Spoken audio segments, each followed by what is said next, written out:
Well, it's been about a week since I filmed the first few parts of how to make maple syrup, how to identify a tree, how to tap a tree, and I come back and most of the snow is gone. It's amazing to me in March, like how much change there is, how quickly it happens. It's why I think it's one of the greatest times of year in Minnesota, is because the days are getting longer really quickly. It's getting warmer. There's a lot of change going on.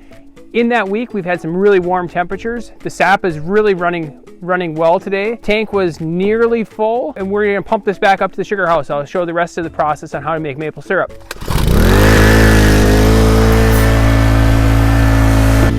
You can see the sap is coming in, sort of like a garden hose was left on. It's pretty good flow. The vacuum gauge is about 26 to 27. That's a good sign. Not many leaks in the systems. We can keep it in that above 25 range. That's pretty good. One of the biggest tasks you have as a maple syrup maker that's running on tubing and vacuum is making sure that you don't have any leaks in your system. And so what we'll do is we'll investigate our lines here and we'll look for a continual flow of sap through those lines. And if I zoom in, there's an air bubble, and that air bubble is staying pretty much in place. And that tells me that sap is entering the tube, pretty slowly, and it's just sort of moving along. Basically, as one drop comes out of the tree, one drop moves along, sort of like a train. So that's a good sign. If you see something like this, it looks like it's spurting through there, you might think, oh wow, that's really good, it's flowing a lot. But what that tells me is there's some leak in the system that's sucking in air, and so that's something that I have to look at and investigate and fix, because the more air that gets pulled into the system, the lower our vacuum pressure is, the less sap we get. And these leaks are usually caused by squirrels. Sometimes deer knock stuff down, but they do a pretty good job of avoiding the lines. Thankfully, we don't have any black bears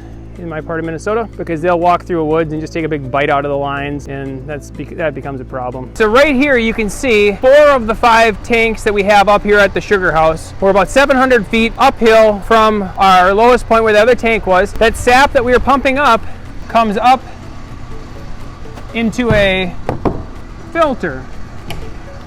So we filter the sap there. From this tank, we filter it again through a pool filter. That puts the sap into this tank. From here, it runs through a reverse osmosis machine that I'll show you, and then gets split into the tank up there where the concentrated sap goes after reverse osmosis, and the tank back there where the extra clean water comes out of the reverse osmosis. Basically, raw sap, filtered sap, concentrated sap, pure water. So here is the filter, cleans up the sap really nice and clean. In the back you can see that machine making all the noise. That's the vacuum pump. That's what's keeping the pressure onto the trees. The pressure gauge there reading about 27, so no leaks between here and that lower gauge that I showed you. Okay, so here we have the greatest machine that we've ever purchased at Somerskogen Sugarbush. It's the reverse osmosis. Basically what's happening here, we take our filtered sap, it comes in through here, through a pump, through what's essentially a giant filter. The filter's so fine that sugar molecules can't go through the filter. The water gets pushed through the filter. Sugar molecules left behind. The sugar goes out to that tank up on top and back. The water goes straight out to one of our other tanks. Most people would use a reverse osmosis to get the pure water. We use reverse osmosis to get rid of the pure water, because the waste product that most people want to get rid of is the minerals and all that kind of stuff in the water. That to us is the bonus product. That's the concentrated sap. So this can remove 75% of the water before we even have to boil it in our evaporator. Way easier, way more efficient, very nice.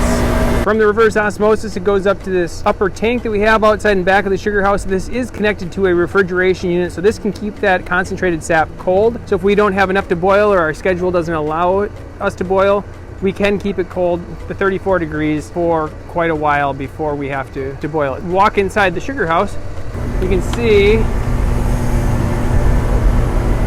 that we have right now about 225 gallons worth of concentrated sap. Okay, so that sap gets pumped one more time to one final tank way up in the rafters. And that's up in the rafters because this evaporator is so tall, the sap comes in on top and it goes through a preheater. Okay, so inside of the evaporator is a preheater that heats up the sap before, and you can see the condensation coming off of there, from the cold sap. The steam that's evaporated warms the sap, and then it enters the evaporator. So the sap comes out of our preheater into this float valve. When the sap level goes down, more sap comes in. Sap level goes up, it doesn't come in. So it works just sort of like a float in a toilet. It goes lower, it lets more in. And then it goes into our evaporator where it boils like crazy. I don't know if we'll even be able to see it because of all the steam, but it's definitely boiling like crazy. And then it comes out of that back pan through another float valve. So the sap comes in on the float valve here, enters the first of the front pans, and these are divided in half. And it goes through like a zigzag path to right here where it comes out as syrup. So what's happening here is the sap is always entering the back pan in the same spot because of this float valve. It's going in the same spot, raw sap's always entering there. It's evaporating from everywhere, and what happens is we establish a concentration gradient where it's most dense, most concentrated at the very end. And what we can see here, today we're drawing off syrup. We set it at 218 degrees, and if the temperature on top, which is the actual temperature in there, is higher than 218 degrees, this valve opens automatically. And that's the final syrup. That's 67% sugar. All it has to be done is filtering it and bottling from this point. But I mean, it's pretty automated here, I guess, at this point, trying to make it as simple, streamlined, and efficient as we can. So for 25 years, we evaporated our sap with wood. We had a wood-fired evaporator. You'd open doors, you'd toss wood in there. 3 years ago, we switched over to this new evaporator, and this is a propane burner. We switched to propane for a few reasons, but one of the biggest things is the convenience. This is so fast, so efficient. This is like 1.1 million BTUs. That's like 20 water heaters or 30 gas grills. It's pretty impressive. It brings the whole pan to a boil in about 10 minutes. But we switched to propane because cutting and splitting wood is probably the most dangerous thing that you were doing. It takes a lot of time. Really, splitting wood wasn't really ever part of the hobby that we liked the most. It's what we had to do. Rather than having 2 weeks of time where we're just splitting wood, propane tank gets filled. But one of the greatest benefits of this is the syrup has actually gotten better because it's a consistent boil the entire time. So that syrup is going through the pan faster. It's not mixing in there when we're opening the doors and it cools off and we're tossing wood in there. So our syrup has gotten better. And what we've been able to do is we've been able to make this into essentially a one-person operation. If I'm not here to help, my dad can make syrup all by himself. We usually don't run the reverse osmosis and the evaporator at the same time, but this is all a single-person operation now, so that makes it a lot easier. And I mean, it really just keeps it just a hobby. I mean, like, who wants to work that hard in a hobby? This is much more enjoyable, and it's a lot safer too.